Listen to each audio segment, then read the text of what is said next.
Efendim satır arasından herkese, bütün genç kardeşlerime merhabalar. Bu hafta sizlerle beraber Cemalettin Afgani, Muhammed Abduh'un eski tarihlerde çıkarmış oldukları Urvetül Vuska dergisinde yazmış oldukları yazıları değerlendireceğiz.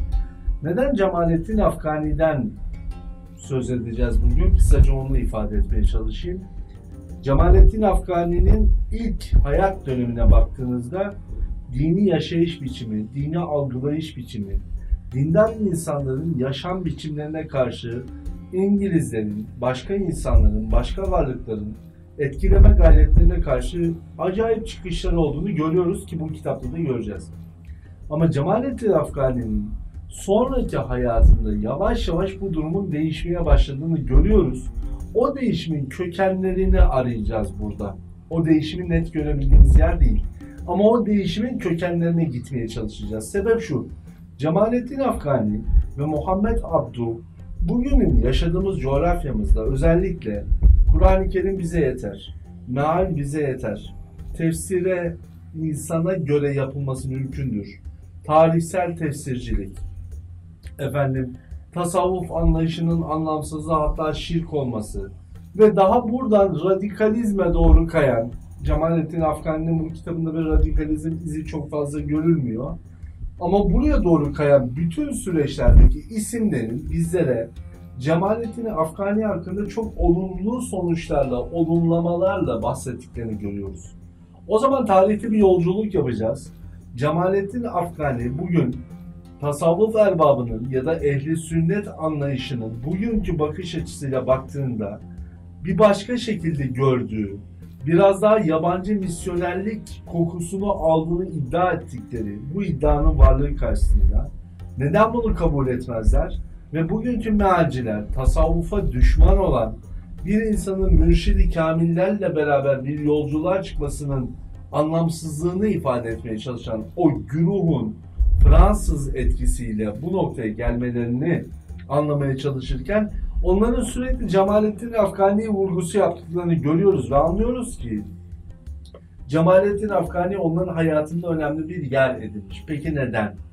Bunun için de 1800'lü yıllarda, 1884 yılında Cemalettin Afgani ile talebesi Muhammed Abduh'un beraberce çıkarmış oldukları bir dergi var. Bu dergi Cemalettin Afgani'nin ilk dönemini çok açıkça ifade ediyor. Ama içinde o nüveleri arıyoruz. Hani tarihte hep yaşadığımız bir şey vardır bizim. İlk önce Müslümanların arasından bir isim çıkar. Herkes sever, sayar, alim olarak bilir. Sonra hayatımızda gitgide önemi artar. Bir güne kadar içinde sakladığı şeyi saklar ve o gün ortaya koyduğunda Müslümanlara ciddi bir zarar verir. Bugün Müslüman dünyasına zarar vermeye devam eden o mealci, o mutezile kökenine dayanan anlayışın kendisine bir önder olarak göründüğü Cemalettin Afgani'nin de bu sürece nasıl geldiğini anlamaya çalışacağız. En önemli meselelerden bir tanesi şu: o da dergiye neden isim verdiğini ortaya koyuyor. Bakara suresi 256. ayet-i kerimeyle başlıyor Cemalettin Afgani dergisine. Tağutu inkar edip Allah'a inanan kimse kopmak bilmeyen sağlam bir kulba, Urvetül Vuska, sarılmıştır diyor. Sağlam bir kulp olarak tarih boyunca görülmüş, tasavvuf erbabından, Ehl-i Beyt'ten ve Resul-i Kibriya aleyhissalatu vesselamın yetiştirdiği ashab-ı suffadan hiç bahsetmeyen Cemalettin Afgani, merkeze Kur'an-ı Kerim'i alıp ondan hariç olan sünnet-i seniyeyi de kendi zihniyetine göre tasarlayarak bugün gördüğümüz mealcilik, cihatçılık, hatta radikalizme uzanan o süreci bizlere bir köken olarak anlamamız için yardımcı oluyor. Kitabın içerisinde oldukça olumlu taraflar var elbet. O yüzden iki tarafı görmeye çalışacağız. Afgani'nin iki yüzünü. Her ikisine bakarak ortadaki gerçekten Afgani'yi bu sürece getiren şeyin temelinde ne var? Biraz onu anlayacağız. Kitabı günümüze taşıyanlar yayın evi olarak bir yayıncılık 1987 baskısı benim elimde. Yeni baskılarına çok ulaşılmıyor. Ve onun ilk kısmında Afgani'yi sevenler olarak Afgani'nin ne kadar önemli bir İslami figür olduğunu bize anlatırken kullandıkları ifadelerden bizler kitabın tamamını okuyarak önemli kısımların altını çiziyoruz. Hani kitapların tamamını okumadan ve değerlendirmeden değil, tamamını okuyup içinden önemli kısımlarını seçerek önünüze geliyoruz. Bütün kitabı önünüze okumaya kalksak saatlerimizi alacak. Önemli olan satırların arasını görebilmekte. Sevenleri Afgani için şu sözü kullanıyorlar. Afgani ne Mısırlı, ne İranlı, ne Afganistanlı, ne Iraklı, ne de başka bir yerlidir. O Sadavatlı, Kabilli, İstanbullu mücahit bir alimdir. Mücahedesinin değerlerini kitabın içinde göreceğiz. Ama bu mücahededeki eksik olan unsurlar bir süre sonra mealci zihniyet için önemli bir başlangıç noktası hükmünde olacak. Dedesi Hüseyin radıyallah'tan teslim alınmış bir İslam fedaisi derken Cemalettin Afgani'nin seyyid olduğundan bahsederler. Ancak tarihsel vesikalarda bugüne kadar Cemalettin Afgani'nin seyyid olduğuna dair net ve açık bir delile ulaşmış değiliz. Kaldı ki kendisi de bu ismi kullanmamayı tercih etmiştir. Belki sevenleri ona böyle bir atıfta bulunmak istemiş olabilirler. Bütün Müslümanların ortak delilleri Kur'an ve sahiplenmeleri gereken bakış açıları da İslam birliği olmalıdır diyen ve halka Kur'an'ı canlandırmak, onun ebedi ilke ve esaslarını kitlelere yaymak ve dünya ahiret mutluluğuna yalnız onunla erebileceğini vurgulamak gerektiğini öğütleyen Afgani, tağuti rejimlerin maşası olan bilim adamlarının aşağılık kalemlerine rağmen bilinçli İslam gençliğinin ruhundaki yerinden düşürülememiştir buyuruyor. Efendim, başta bahsettiğim mevzuyu görmeye başladık ilk sayfalarda. Müslümanın ortak delili olarak Kur'an ve sahiplenmeleri gereken bakış açısı olarak İslam birliğinden bahsedilirken sünnet-i seniyye ve ehl-i beyt sevgisi tamamen dışarıda bırakılıyor. İşin enteresan tarafı bugün anlattığım şeyin bu kitapta yaşanıyor olması. Cemalettin Afgani her ne kadar sünnet-i seniyeden sadece bu kitapta Allah, kitap, peygamberi anlatırken 2-3 hadise yer vermiş olsa da onu sevenler bir sonraki aşamada bu unsuru da ortadan kaldırmaya meyletmişler. O zaman Afgani'nin bu manada bir şeyleri yazarken farklı, yaşarken de farklı olabilme ihtimalini akla getiriyor. Ama meseleyi objektif bir zeminde değerlendirmek için ihtimallere değil, yazılanlara bakmaya mecburuz. Afgani bu işe merkezden, yani İstanbul'dan başlamaya karar verdi deniyor. Evet, hakikaten de Afgani İstanbul'a geliyor, eğitim bilimlerinde görev alıyor. Hatta yazdığı kitaplardan bir tanesi Hindistan'daki materyalistlere karşı yazılıyor ve Diyanet bu kitabı basıp halka dağıtıyor.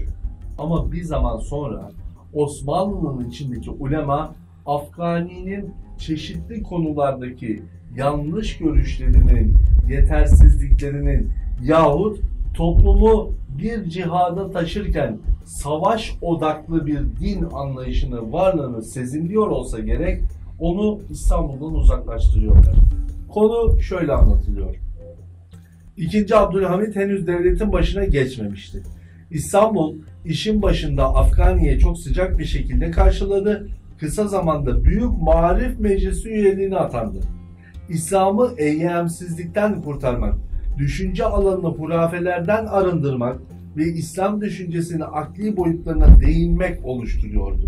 Afgani için akıl ön plandaydı ve daha 1800'lü bu yıllarda İslam'ın parçalanarak İngilizlerin eline geçmesine karşı duran ve İngilizlere de ciddi giydirmeler yapan Afgani'nin bunları yazdıktan sonra İngiltere'ye gittiğini, sonra da geri dönüp Paris'te bu dergiyi yayınlamaya devam ederken Paris hayatında özgürlük bu dediğini görüyoruz.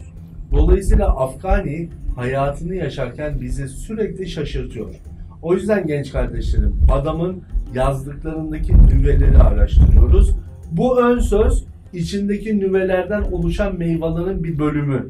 Bakın o meyvede ne diyor? Gerek Afgani'ye yapılan hücumun şiddet kazanmasından, çünkü karşı çıkıyorlar Afgani'nin görüşlerine, gerekse Şeyhülislam'ın isteğinden dolayı en azından çalkantılar sakinleşinceye kadar Afgani'nin süreli olarak başkentten ayrılmasına karar verildi. Yani bir devlet kararıyla Afgani Osmanlı topraklarından, başkentinden en azından uzaklaştırılıyor.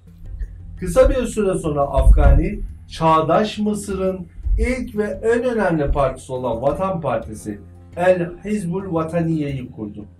Bu partinin ne özellikle olduğunu internette yazarsanız detaylarını görebilirsiniz. İşin aslı cihatçı bir anlayışın, El-Kaideci duruşun geçmiş kökenlerinden bir damar ucuna rastlıyoruz burada. Bir atabeylikten bahsedebiliriz yani. Ağustos 1879'da Kahire'nin sıcak gecelerinden birinde Afgani tek başına evinden alınarak polis karakoluna götürüldü. Limanda Mısır topraklarından ayrılan ilk gemiye bindirildi. Gerçekten de o gece Mısır'daki yabancı sefarethanelere kralın yaptıkları, Mısır halkının muhtemel hareketlerine baltalamayı hedef alan bir inkılaptı. Ama inkılap tam değil, eksikti. Nitekim bu tarihten yalnızca 2 yıl sonra Afgani'nin öğrencileri Kral Tevfik'e baş kaldırarak çağdaş Mısır tarihini aydınlatacak Urabi direnişini gerçekleştirdiler. Devlete sonradan baş kaldıran ama süreç boyunca devleti bir sevgili olarak kendini gösteren bir unsur. 15 Temmuz tarihini yaşarken sanırım anlattığım mevzuyu anlatmak için bir başka ismi kullanmaya burada gerek yok. Ama Afgani'nin bu kitabı hakikaten de o isimlerin ilk dönemlerine oldukça benziyor. Afgani'nin bağlantılarının direnen Mısır halkına destek olmasından korkan İngilizler, Bombay'da onu daha sıkı kontrol etmeye başladılar. Bombay'da Kalküta'ya nakledildi. Bu sefer Hindistan'a geçiliyor İngilizlerin eliyle. Çünkü garip bir şey var. Afgani'yi hep başından beri söylüyoruz ya, mealcileri destekleyen bir Fransız ekolü var diye. Her zaman Fransa'nın desteklediği ve bu dergiyi bedava dünyaya dağıttığı, Ruslardan fazla bahsetmemeye çalıştığını kitap boyunca görüyoruz. Yani İngiliz'e karşı düşman oluşunun kökeninde biraz da o Fransız etkisini ve Kuzey Afrika'da Fransa'nın getirmek istediği modernizme olan ilgisini kitap boyunca görmek mümkün. İngilizlerin Mısır topraklarını işgale başladıkları haberi Afgani'ye ulaştığında kafasındaki büyük projeyi uygulamaya geçirmeye başladı. El Urvatul Vuska adında uluslararası İslami bir teşkilat kurdu. Bu da o teşkilatın dergisi. Yani tarihte cihadı merkez alan ilk geniş çaplı örgütlenmeden bahsediyoruz. Paris'e hicretten bahsediliyor. Paris ve hicret kelimesinin yan yana olması biraz ironi olmuş. Başka yerlerde siyasi çalışmalarını engelleyecek bir sürü faktörlerin varlığından dolayı Afgani bu tip çalışmalarını yürütmek için Paris'i merkez seçti. Basın özgürlüğünün olduğu ve siyasi çalışmaların serbestçe yürütüldüğü tek İslam ülkesi olan Mısır'da İngilizlerin eline geçmişti. Mısır'daki basın özgürlüğünün olmadığı dönem hangisi? Dikkat, 1884. Osmanlı'nın hala etkisinin devam ettiği süreç ki kitabın içinde Afgani'nin alttan Osmanlı sevmezliğini göreceğiz. Ama burada da Paris'e Mısır İslam ülkesine kıyas edip burada kral geldi, İngilizler burayı aldı değil, Fransa'da nefes aldığını söylemek bana yine 15 Temmuz tarihinde geçen isimlerle benzerlikleri hatırlatıyor. Sonuçta insan kendisini peygamber gibi görmeye başlayınca Kur'an'ı merkeze aldığını iddia ederken bir başka şeye doğru çeşitleniyor, değişiyor. Bazen bilinçli, bazen bilinçsiz. Teşkilat adını bir Kur'an ayetinden alıyordu. Yukarıda söyledik, Bakara suresi 256. ayet kelime. Teşkilat İslam'a yapışacak ve tağuti güçlere karşı mücadele verecekti. Bu tağut kelimesini YouTube'da bir arama motoruna yazarsanız karşınıza çıkacak genç kardeşlerimin çıktığı yolculuğu gördüğünüzde ne demek istediğimi daha iyi anlayacaksınız. Sürekli savaşmak isteyen, sürekli çatışmak isteyen, sürekli cihat bekleyen, hadi savaşalım diyen bir zihniyet. Unutmayın, bu topraklar her zaman sevgi ve muhabbetle yoğruldu. Her zaman sevgi ve muhabbeti beyan eden tasavvuf erbabıyla bugünlere geldi ve biiznillah kıyamete kadar da böyle gidecek. Tasavvufa şirk diyen bir anlayış, Müslümanları artık siz tağuta oy verdiniz, tağutun okuluna gittiniz, tağutun sisteminde askere gittiniz diyerek onları kafir ilan ettiklerini YouTube'da sere serpe görüyorsunuz ne yazık ki. Aynı zamanda bu insanların Allahu Ekber nidalarıyla ne yazık ki Müslüman insanları katlettiklerini göreceksiniz. Bu bir katliamsa eğer, ortada vahşet varsa bu vahşetin kökenindeki isimlerden bahsediyoruz. Teşkilat adaleti seven ve çeşitli musibetlerden dolayı kafaları yorulan bir takım Avrupalılarla da sağlam ilişkiler kurmuştur. Avrupalılarla. Teşkilatın gizliliğine gelince, o günkü Doğu İslam dünyasının şartları bu tip siyasi uğraşıları zorlaştırdığı için gizli çalışma yolu tercih edilmiştir. İslam dininde tebliğ gizli yapılan bir unsur değil. Söyleyeceğimiz sözler açık. Ya Kur'an'dan bir ayet, ya sünnet-i seniyeden bir hadis, ya Ehl-i Beyt'ten, Evliyaullah'tan kıymetli bir söz ve bunun değerlendirmesi üzerine. Bunun gizliliği, bunun sırrı olmaz. Müslüman açık olandır, açıkça beyan edendir sözünü. Efendim, sevenlerini bu hale getiren Cemalettin Efkani'nin bu dergide içten içe yazdıklarına geleceğiz. Objektif olmaya çalışacağız, çıkarım yapmaya çalışmayacağız. O yüzden biraz zorlayıcı bir kitap. Siyasi şef için şöyle diyor, Cemalettin El-Hüseyni El-Efkani artık bu derginin siyasi şefi olmuş. Başyazar olarak da Muhammed Abduh atanmış. Dergi ücretsiz dağıtılmış. Durumu iyi olanlar için 5 franklık bir yardım talep edilmiş. Yani verirseniz denmiş. Bu tarihlerde bu para girdisi önemli bir unsur olarak kafaya takılıyor. Dergiyi ekonomik yönden El Urvetül Vuska Teşkilatı finanse ediyordu. Ama bu teşkilatın finans metodolojisi neydi? Bu konuda bilgi sahibi değiliz. İlk sayısı 13 Mart 1884'te çıkıyor ve 8 ay sonra 18. sayısıyla birlikte kapanıveriyor. Afgani de İngiliz siyasetine saldırıyor. Sudan valisi olan Gordon Paşa adındaki İngiliz subayını sürekli eleştiriyordu. Bu arada Osmanlı hükümetini de İngilizlere yardım etmemeye çağırıyordu derken 30. sayfada Cemalettin Afgani Osmanlı'nın İngilizlerle beraber hareket ettiğini, aslında Osmanlı'nın da değişmesi gerektiğini anlatır. İngilizler Mehdi hareketi hakkında görüşlerini almak üzere Afgani'yi Londra'ya çağırdılar. Neden? Çünkü Afgani Sudan'daki ve bölge coğrafyasındaki Mehdi akımını desteklemektedir. Bir teşkilat, bir ordu, bir yapılanmadır. Çatışmacı bir düzenektir ve tağuta inanan kim varsa, o tağutu bazen Osmanlı'yla doldurabilirsiniz, bazen bir alim, bazen bir tasavvuf erbabı koyabilirsiniz ki kendisi tasavvuf erbabından tamamen ayırır kendisini. Bu konuda Londra'ya çağrılıyor. Mehdi'ye haksız gösterecek şer'i bir fetvayı vermesini istiyor.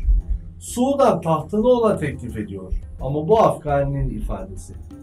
Sudan tahtı teklifinden sonra İngiliz hükümeti Afgani'nin gücünü bilmekte, görüşlerini takdir etmekte ve İslam hükümetleriyle iyi ilişkiler kurmak istemektedir. Resmi evraka göre Lord Salisbury Afgani'ye şunları söylemiştir. Üstteki nedenlerden dolayı seni bir sultan olarak Sudan'a göndermeyi teklif ediyoruz. Mehdi fitnesinin kökünü kazıyacağından ve orada İngiliz islahatına uygun zemin hazırlayacağından eminiz. Afgani, İngiliz oyununa düşmeyi reddederek İngiliz mantığıyla alay etti deniyor. Sudan İngilizlerin malı değil ki tahtını dilediklerini verebilsinler. Afgani diğer bir sayıda da Osmanlı padişahının Mehdi hareketinden hoşnut olduğunu belirtmiştir. Bu konuda resmi bir bilgi yok ama soru işareti şu. İngilizler yıllarca mücahit olduğu düşünülen, hakikaten Müslüman olduğuna kani getirdiği bir ismi resmi evrak altında Sudan tahtını sizce teklif eder mi? Cevabınız siz. Müslümanların geri kalmışlığının nedenlerinden bahsediyor Afgani. Müslümanların ayrılığa düşmeleri, güçlerinin zayıflaması, kadere boyun eğen bir akideye sarılmaları, yöneticilerin bilgisizlikleri, İslam'ın gerçeklerini bilmemeleri, vehimlerle uğraşarak gerçek ilmi ihmal etmeleri diye bahsediyor. Aslında bütün misyonu bu. Ama enteresan olan taraf şu. İleride kaderden öyle bir bahsediyor ki ehl-i sünnet anlayışına cuk diye oturuyor. Evet diyorsunuz, kader anlayışı doğru. Ama burada o genç bireyleri toplarken kadere boyun eğmemiz böyledir, şimdi baş kaldırma vaktidir diye ortaya koyuyor.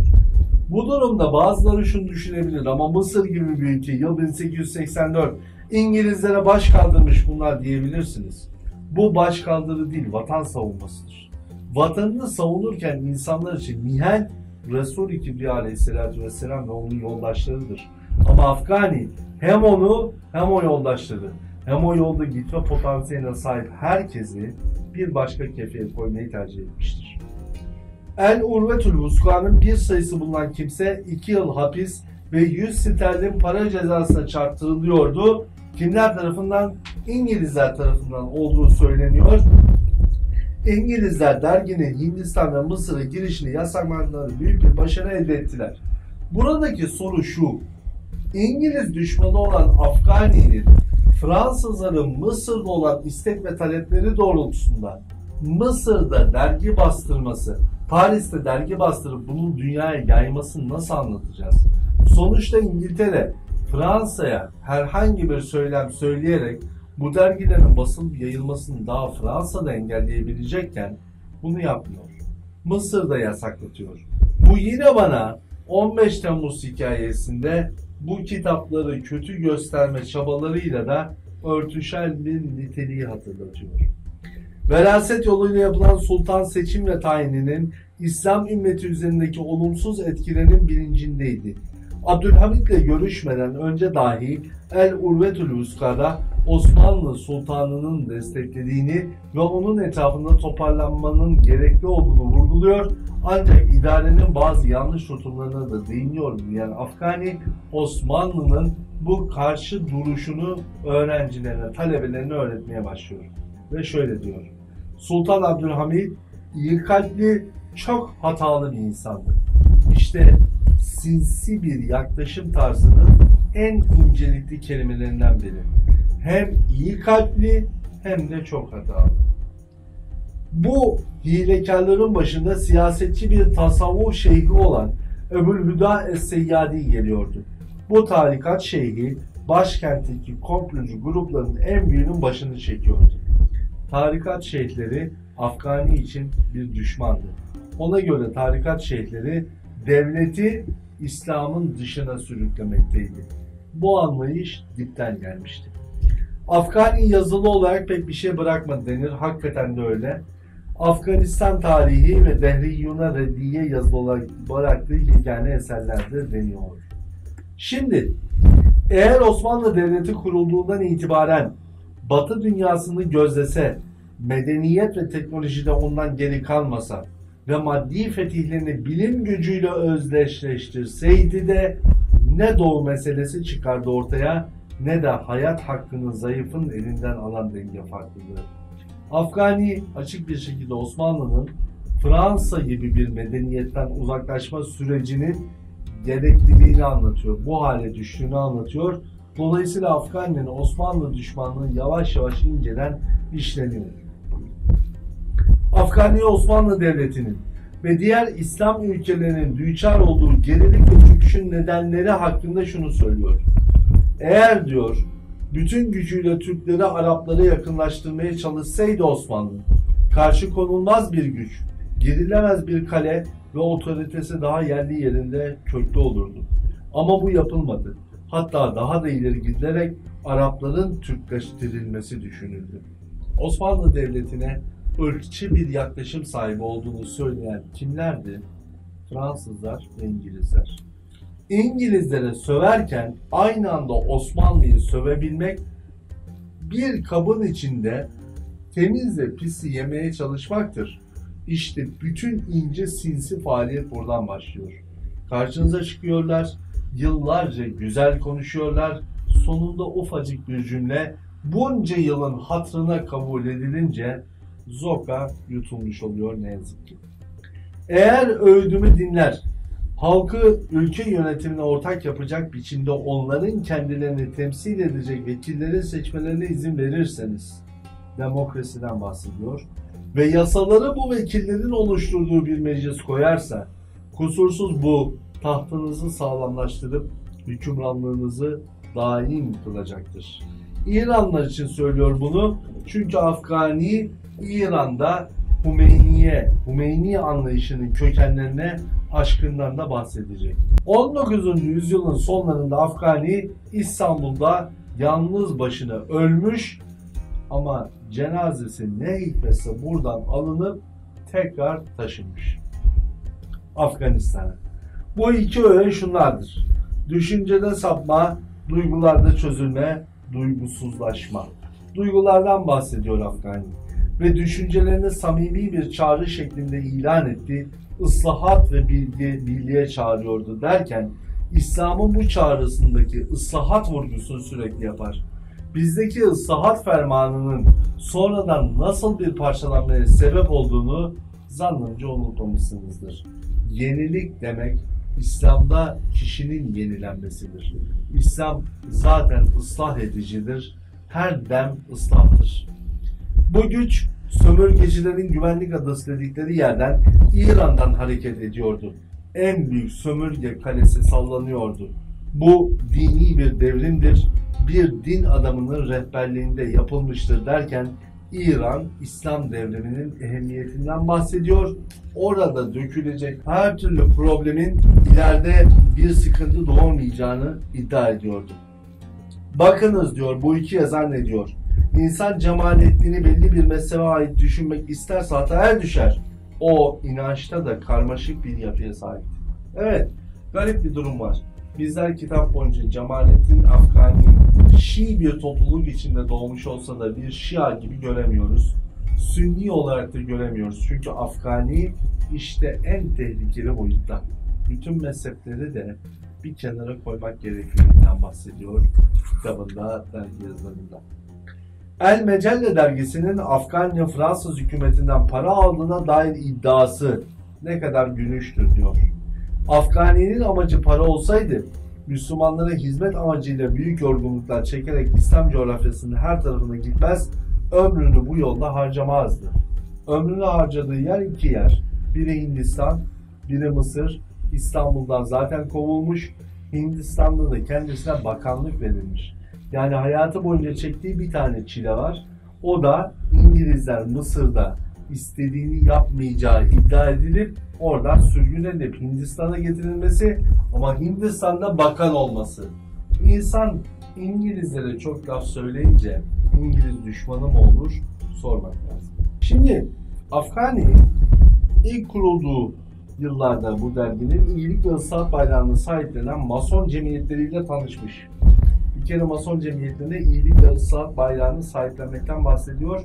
Kendisi de bir ıslahattan bahsediyordu. Ama daha ilk andan bunların gizli emellerinin farkına varmış ve Müslüman Mısır halkına aslında bu cemiyetlerin halkın çıkarlarını savunmadığını ve rejimle birlikte çalıştığını açıklamıştır.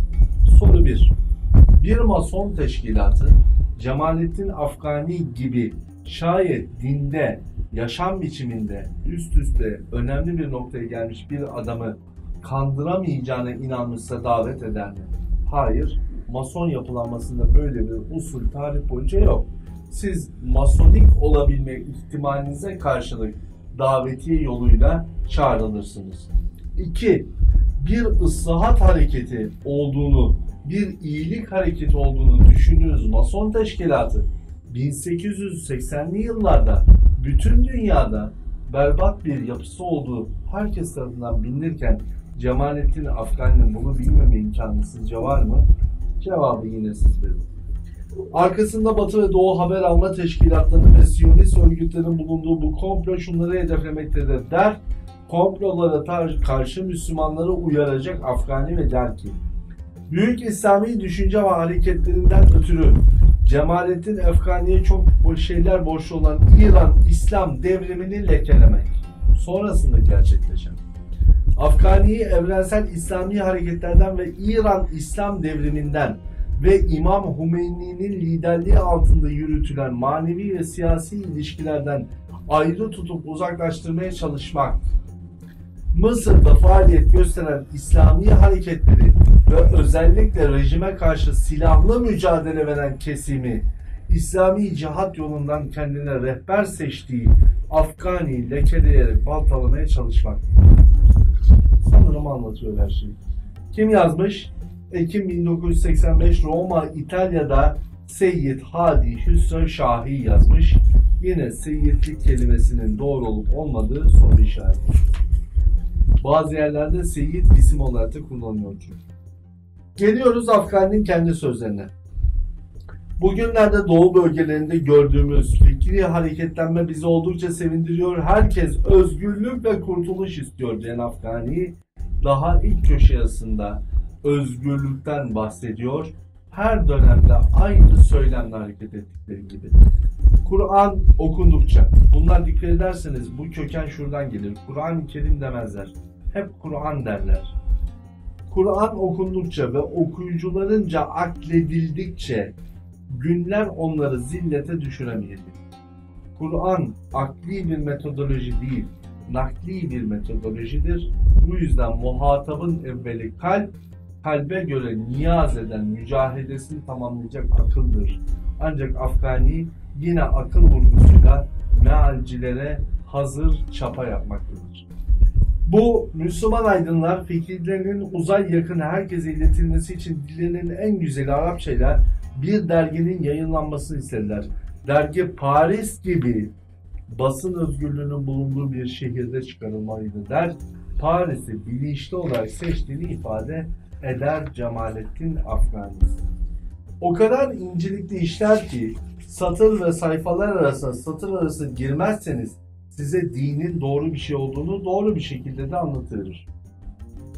Ümmetin hastalıklarının çeşitlerini, bu hastalıklar etrafında oluşan geleneklerini, fertlerindeki mezhebi anlayışları ve akidelerinin yeryüzündeki konumunu, yükseldiği yeri ve şu andaki çöküntüdeki düşüş derecesini, ikisi arasındaki yuvarlanmasını tam olarak kavrayamadan onu düzeltmeye, ahlakı ıslah etmeye kalkışan kişinin verdiği ilaç zehire döner ve sosyal bünyeyi yok eder diyor.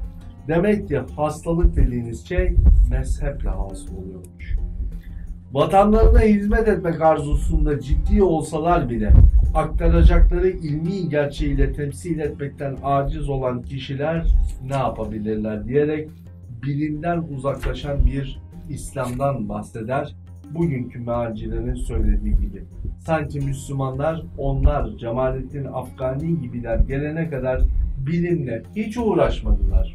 Kaldı ki ilerleyen dönemde bazı büyük mutasavvıfları tamamen yok ederek kendi inancıyla ortaya koyduğu akılcı isimlerden bahsettiğini görüyor olacağız. İmam Gazali'den de bahsettiğini görüyoruz ama bunların her birisinin birer olta olarak karşımıza çıkma ihtimali birkaç sayfada bir yeniden gündem oluyor. Ümmetin ortaya çıkış sebebi yükselmesini sağlayan etkin din ise düşüşün ve ortadan yok oluşu şüphesiz dini esaslarını bırakması, arkaya atması ve onu aslında olmayan bid'atları sokmasıdır diyor. İşte dikkat, cihatçıların dilinden düşmeyen, cihatçı demek doğru bir laf değil de İslam cihadını kendi pis emellerini kullanmak isteyenlerin ortak kelimesi. Siz bidat işliyorsunuz. Sanatlar sanatkara bağlıdır. İnsan aklı ve nitelikleriyle bir sanat alemidir der Cemalettin Afgani. Bak güzel bir söz söylemiş dersiniz ve devam edersiniz. Ve şöyle gelir. Nitekim İncil'de şunları görüyoruz.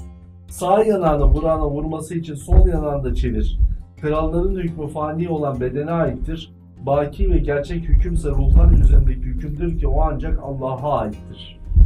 Şimdi kralların hükmü fani olan bedene aittir sözünden sonra gelen alanı Hristiyanları tatlı bir şekilde anlatır ki Hristiyanları yakın durmak gerektiğini anlatan Afgani sonra geliyor ve şöyle diyor.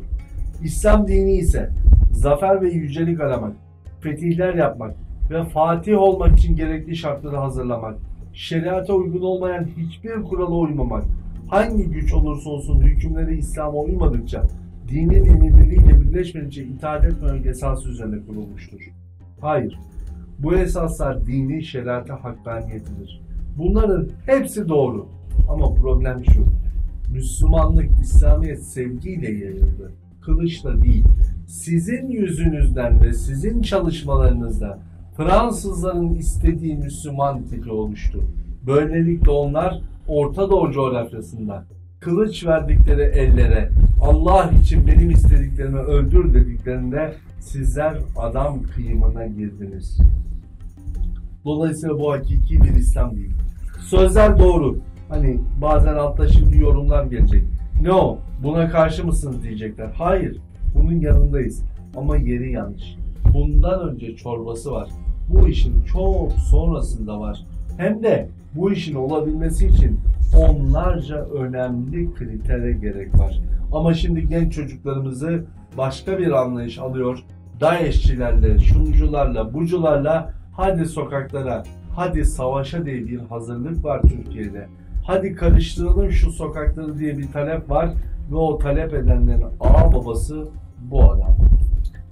Hangi bilinmeyen yardım eli Hristiyanların elinden tuttu ve onlara dinlerinin aslında olmayan bir amacı sundu?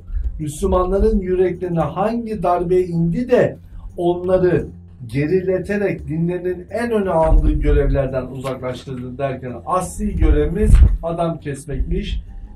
Onu inceden inceye anlatıyor Afgani. Bakın yanlış anlamayın.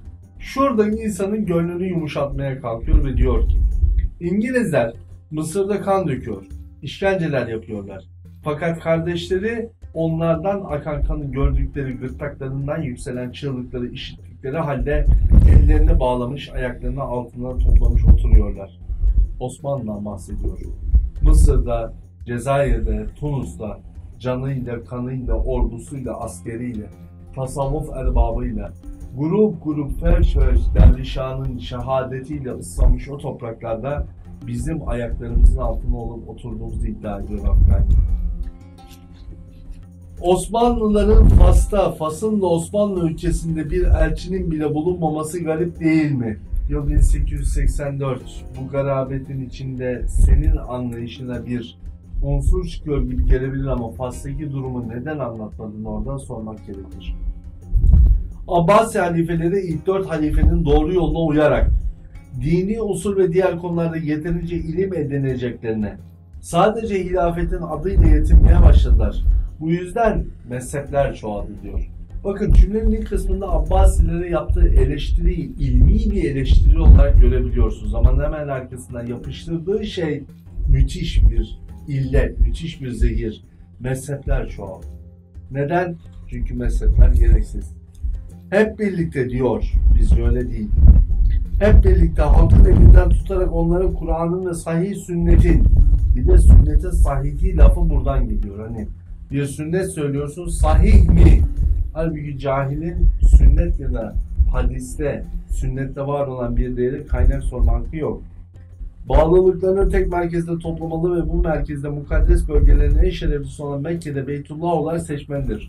Hilafetin merkezinin de Osmanlı'nın alınmasını Mekke'ye verilmesi işaret ediyor. Hindistan'la ilgili yazıları var. Orada bir dönem bakanlık yapıyor çünkü. Materyalistler hakkında dedim ya kitap yazmış diye. Materyalistler hiçbir dine ve kitaba inanmayanlar, hatta Allahsızlar dini taassup konusunda dindarlarla yarışırlar derken tasavvuf erbabıyla materyalistleri aynı kefeye koyacak kadar ince çalışıyor Cemalettin Afgani. Kabirlerinizden başınızı kaldırıp da ardınızdan gelen evlatlarınızın sizin dininizde olduklarını iddia ettikleri halde yolunuzdan ayrılanların haline bakmıyor musunuz derken kabir ziyareti yapmayan ve bunu reddeden mealciler de kimden feyz almışlar yavaşça anlıyoruz. İranlı Keyhüsrev kaza ve kadere inanmasaydı bunca zafere ulaşabilir miydi? Bu inancı sayesinde hiçbir tehlikeden yılmamış ve hiçbir şiddet onu azminden döndürememiştir. Yunanlı Büyük İskender'le Moğol Cengiz Han da yine bu inanca sahiptiler. Keza Fransa Kralı 1. Napolyon'un da bu inanca şiddetle sarılanlardan olduğu bilinmektedir. Aksi takdirde az sayıdaki ordularıyla birçok halkın üzerine yürümek ve zaferler kazanmak gayesine kavuşmazlardı. Bir anda şaşırıyorsunuz tabi, bir Napolyon'u mu övdü diyorsunuz, birkaç bayram sonra bunu geri çekiyor. Gazali ve benzerlerinin ortaya koydukları gibi kazaya dayanmanın ve tevekkül etmenin boş durup tembellikle değil ancak iş ve hareketle gerçekleştiği, dinin bunu istediği, Allah'ın farzları ve üzerimize vacip olanları tevekkül bahanesiyle terk etmeyi değil, yerine getirmeyi emrettiği halka iyice anlatılmalıdır. Ama biraz önce söylediği sözle hem çelişir, çeliştiği yerde Gazali'yi kullanarak kendisini o yolda gösterir. Ama Gazali'yi bir tasavvuf erbabı olarak kesinlikle ifade edemez.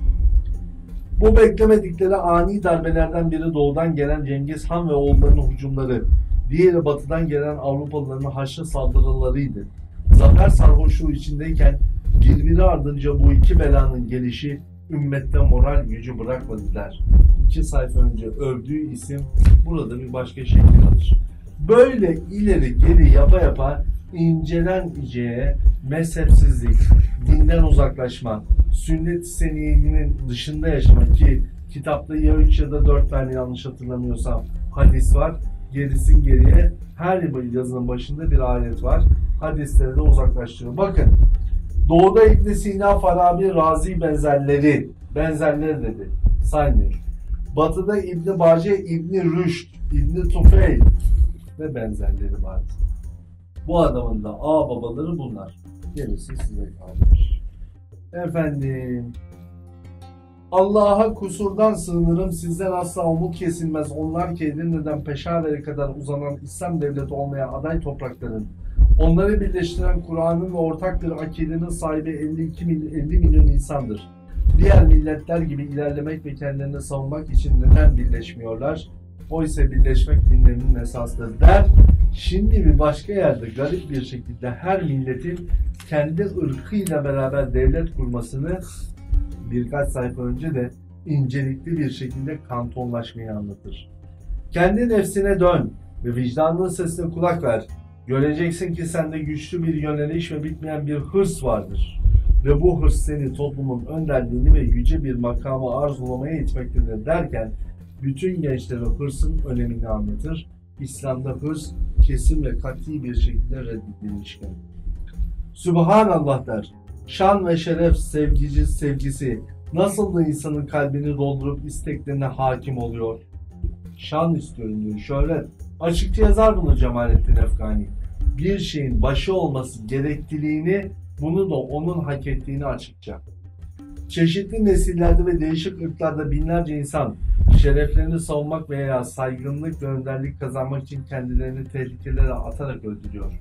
Hayır Cemalettin Efgani, insanlar şerefleri için değil, dini mümin için şehadeti koşuyor. Sen farklı yaşamış olabilirsin.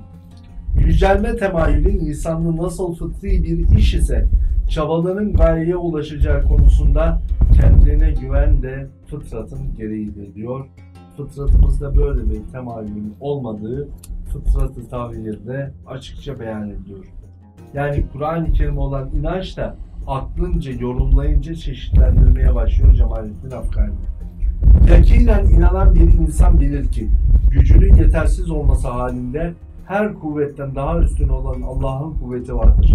Ona dayanır, ona sığınır. Amenna ve saddekna diyorsunuz, sayfayı çeviriyorsunuz. İşte bu örneği bunun için veriyorum. Bunu kim reddedebilir? Hiç kimse. Gayet güzel, harika örnekler verir. Ayetler verir. Şimdi geliyoruz bakın.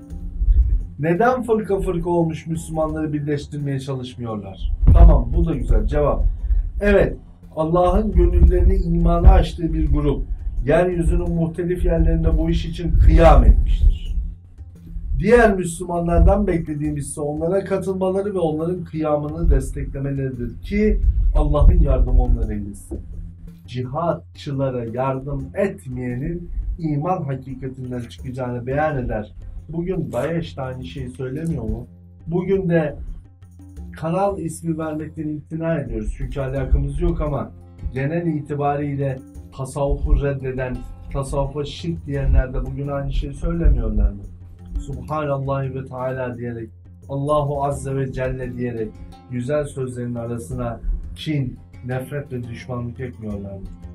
Bizim kin, nefret ve düşmanlıkla işimiz yok. Kin, nefret ve düşmanlığı tohum olarak ekmek isteyen bütün insanları ortaya koyun. Bu kin ve nefreti ortadan kaldıracak olan tasavvuf erbabını beyan edin. Resul-i Kibriya Aleyhisselatü Vesselam'ın siyer-i nebisi, Ehl-i Beyt'in sevgisiyle, tevhid ocağında bütün Müslümanların sevgiyle birleşmeleri için mücadelemiz. Bu yüzden bu kitabın aslı astarı aslında bütün cümleleri hep aynı yere çıkan böyle bir kirli usulü var. Bizler haftaya Allah nasip ederse sizlerin bizim hakkımızda belki bazı yerleri daha da açmamız gereken konularında sorularınız, teşekkür ederiz, hakaretleriniz, aşağılamalarınız var. Biz aşağılamaya gelmedik. Aşağılayanlarla da çok fazla işimiz yok. Ama sevgili gençler, sizler sorularınızı yazın, hakaretlerinizi de yazın. Haftaya biz o hakaretlerinizi silip sorularınızı cevaplayacağız. İnşallah. İster bilim dünyasından, ister yaptığımız kitaplardan. Sorularınızı bir hazırlayın, biz de cevap verelim. Çünkü bugüne kadar yaptığımız hiçbir videoda muhatabımız bu basit insanlar değil. Muhatabımız siz gençlersiniz. Muhatabımız İslam'a hizmet edecek olan sizlerin, Kur'an-ı Azimüşşan'ın hakikati, Sünnet-i Seniyye'nin şerefi, Ehl-i Beyt'in muhabbetiyle bu ülkeye, bu vatana, bu ümmete, bu dünyaya hizmet etmeniz. Bunlar mı? Bunların hepsi sadece sizi yolunuzdan alıkoymak isteyen sinsiler. Bizim işimiz bu sinsilerin sinsiliklerini ifade etmek. Subjektif kelimesini kullanırken dikkat edin.